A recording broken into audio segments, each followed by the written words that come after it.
在乌俄战场上，乌克兰凭借 M142海马斯打得准、跑得快，6枚火箭弹能落在20米半径内摧毁目标，打掉了很多俄军的弹药、指挥部以及高级耗材、将军。那如果 F-35直接加入会怎么样？要知道 M142海马斯多管火箭炮系统不但可以与卫星联网，也是可以由 F-35进行远程操控的。那么乌军就可以直接采用与美军一样的多域战作战理念，凭借 F-35战机优秀的联合作战能力，可极大保持作战行动中的优势，用以消灭俄军侵略者。本期视频我们就一起来看看 F-35战斗机是如何与 M142海马斯协同作战的，以及美与同盟国是如何通过 F-35战机进行协作的。F-35战机与 M142如何协同作战？其实我们可以从 F-35、M142和指挥系统3个方面去探索。我们先梳理一下背景。差不多从2019年8月2日 INF 条约失效后， F-35条约就能与其他兵种更好的配合。INF 条约是由里根总统与戈尔巴乔夫总统签署，在他有效的30多年里，充分约束了美国和俄罗斯。现在条约的失效，就意味着美国和俄罗斯能够部署射程500到5500公里的陆基巡航导弹和弹道导弹。对美军来讲，他们就能在太平洋的诸多岛屿上进行机动部署，不但能遏制敌方的行动，而且这种机动性较强的小规模部队战场生存能力也非常高。而对乌军来说，只要美国满意，那乌军就可以配备刚研制成功的还没正式装备射程499公里的 PRSM 基础型战术导弹，或是射程1000公里的 PRSM 增程3版本的战术导弹，解锁基辅打莫斯科的成就。只不过后者要等一段时间，因为它还处于研制阶段，而这一切都源于 INF 条约的失效。时至今日，拥有 M142海马斯的美陆战军作战时，仍需要其他军种进行远程攻击。像在阿富汗战争、伊拉克战争和叙利亚战争中，美陆军的地面部队一直都有接受 F-35等战机的空中支援。但是美国国防部认为，现在地面防空系统越来越先进的，像俄罗斯的 S-400、S-500 防空系统，都有可能对 F-35等隐身战机形成难以隐藏的死亡空域。而且如果这些具有防空系统的部队是在陆地上的话，他们还可以通过隐藏在隧道、丛林和山丘等地来逃脱掉美军的监视，想要打掉是十分困难的。另外，陆地不比海洋，在陆地上设置假目标迷惑敌人是非常容易做到的。比如二战时期的幽灵部队，幽灵部队其实是美军第23司令部直属特战团，一个拥有1100人的部队。他们的任务就是负责迷惑纳粹部队。该部队的成员并不是普通的士兵，而是从纽约和费城艺术学院精心挑选出来的艺术家、插画师和音效师。他们利用充气坦克和扬声器等作为武器，误导恐吓了一波又一波的德国军队，让胜利的天平倾向于美军。而且在陆地上，部队可以不受空间和重量的限制，能够事先储备各种弹药。位于岛上的远程导弹部队和炮兵部队就能够依靠 INF 条约解除后的战术导弹，实现越过大海为友军提供火力保护伞的设想，相当于美国的 A2AD。这也是美军推行多域作战的原因之一。什么是多域作战？多域作战就是我们理解的多个领域作战的意思，具体是指陆地、海上、空中、太空、网络等领域。可以说，美军正在试图比过去更加密切、迅速地综合运用这些领域展开作战。而之所以要展开多域作战，是因为要提高美军作战的效率。像美陆军在美海军陆战队在第一岛链部署时，如果只在地面设置传感器，由于地球是圆的，是无法探测到隐藏在地平线和水平线以外另一面的情况。进行多域作战就能提前发现敌情，做出合理的安排部署。因此像 F-35这样的先进隐身飞机，除了可以充当战斗轰炸机以外，还经常被作为高科技侦察系统使用，成为非常重要的侦察加作战力量。同时，这也是 F-35战机能与海马斯联合作战的原因。在多域作战中， F-35隐身战斗机的优点就是可以凭借其优秀的隐身性能，出其不意地进入到敌方空域。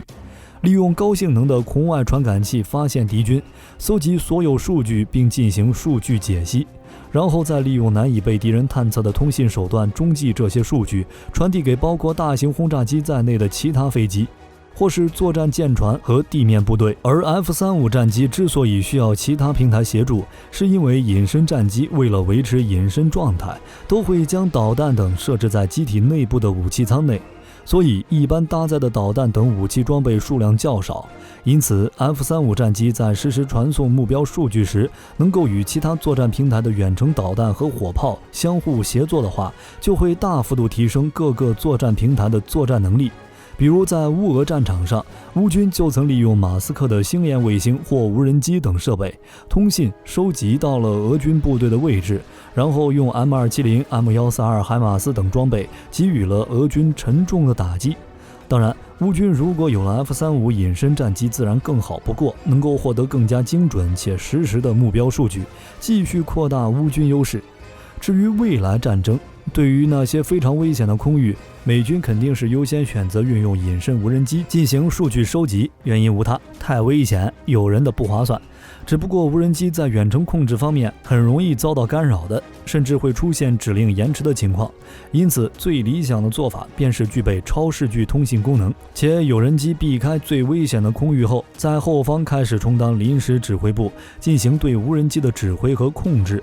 因此在未来 F-35战斗机发挥的作用肯定会越来越大。F-35战斗机和 M142的协同作战，其实美军早在2018年便完成了。在当时模拟演练中， F-35执行的是纵深打击任务，目标距离约有300公里。这时 F-35战机发现了2个目标，他怕自己摧毁目标后自己太胖逃不掉，因此便通过高速数据链将目标位置发送到作战指挥中心，指挥中心便让附近的野战炮兵旅让 M142海马斯利用 PRSM 导弹成功摧毁了目标，并且 F-35战机和 M142海马斯都完成安全撤离。对于 M142海马斯来说，由于 INF 条约失效，且 M142和 M270是具有互换性的，因此 PRSM 导弹也许可以从这些车辆上发射，所以如 M142海马斯这样的多管火箭炮只会越射越远。PRSM 导弹的设计构想是用来攻击敌人的航空基地、港口设施、燃料储藏库、桥梁等固定目标的。当然，目前来看，美军也是有计划利用 PRSM 导弹攻击那些如坦克、舰船等移动目标的。PRSM 增程1至3导弹，别看射程一个比一个远，其实是它只是美国远程精确火力导弹计划中的一项。除了 PRSM 以外，还有美军正在研发射程超过2000公里的陆基高超声速导弹，只不过高超声速导弹价格昂贵，因此不适合攻击那些可由低成本武器攻击的目标。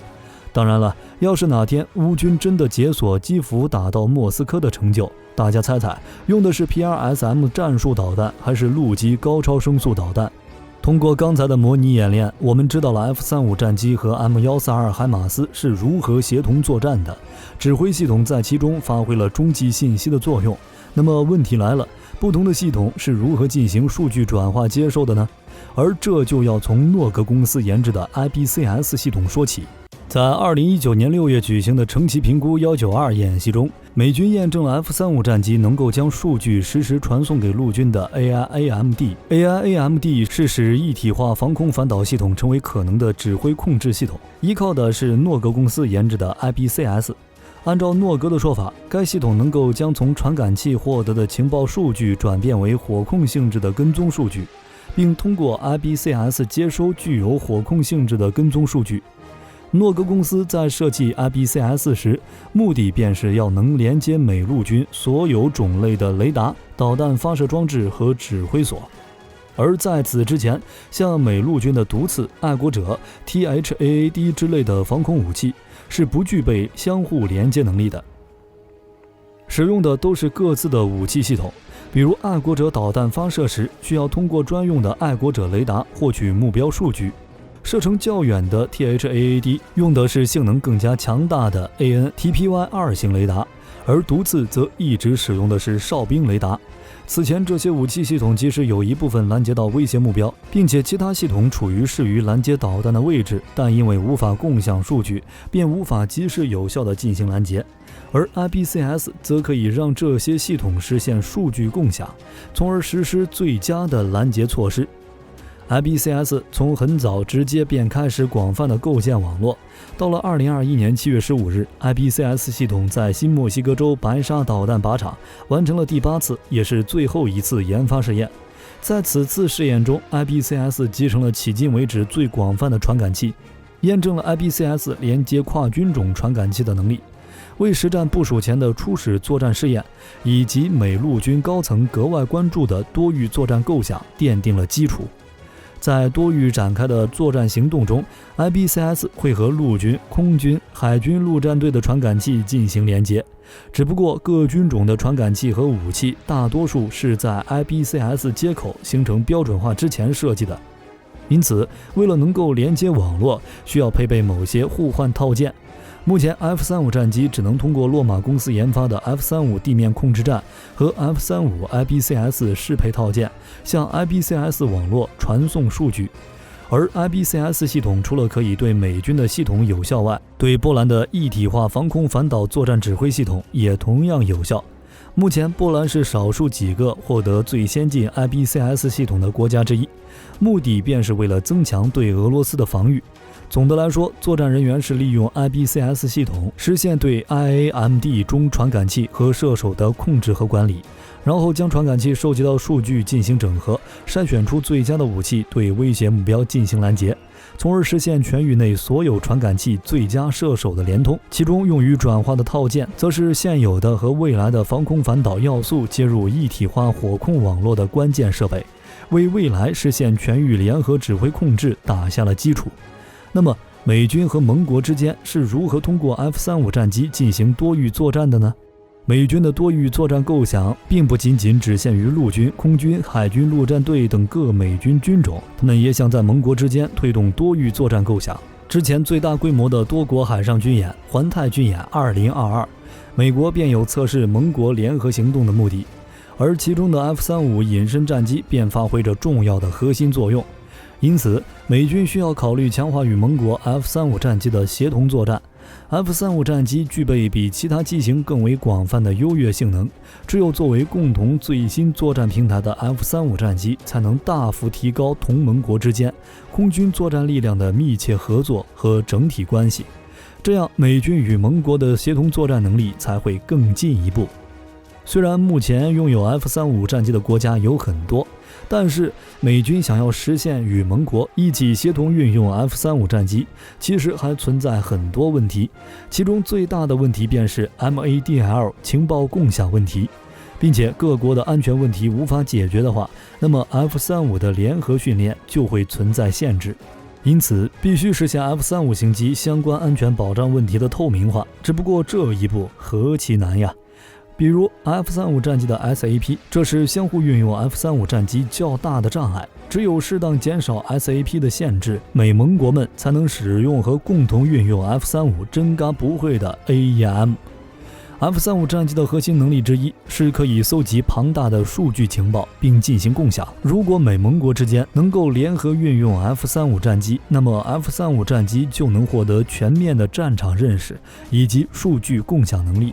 而担负这些通信任务的便是 F-35 的 MADL 数据链。MADL 网络的安全性很高，抗干扰和仿探测能力比较强，它的重要性自不必多说。